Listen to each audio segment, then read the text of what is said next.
On a commencé avec un morceau de papier, avec une rêve qu'un jour il va y avoir un quartier ici, et avec des commerces de coin, avec des parcs, Et quand je suis sur la rue principale, sur la rue commerciale, et on voit des gens qui sortent de le yoga, ou qui prennent un café, ou qui sont sur la terrasse de les enfants terribles au bord de l'eau, prend un verre, c'est vraiment une fierté pour nous. Quand on voit les gens utiliser le quartier comme on a prévu. On a travaillé avec James Chung, qui est un grand architecte en Vancouver, et aussi avec le boîte Sasaki en Boston, qui est une des meilleures en planification urbaine au monde.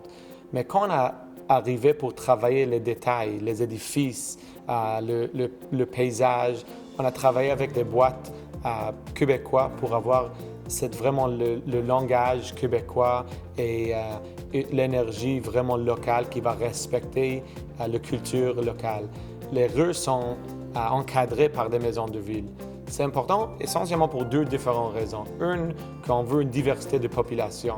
On a besoin de jeunes familles, mais aussi des professionnels. C'est ça où un quartier est créé. Ce n'est pas juste des édifices, mais si on veut avoir vraiment un quartier, on doit avoir une diversité des types d'habitation pour une diversité de population.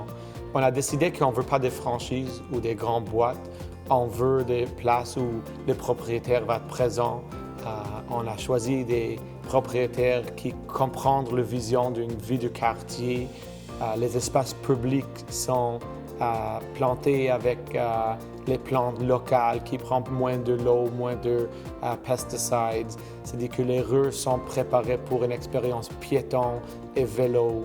Il y a tous les stationnements qui sont souterrains, couverts avec des toits verts qui créent des jardins pour des résidents. Communauto, Bixi est ici, le train léger s'en vient.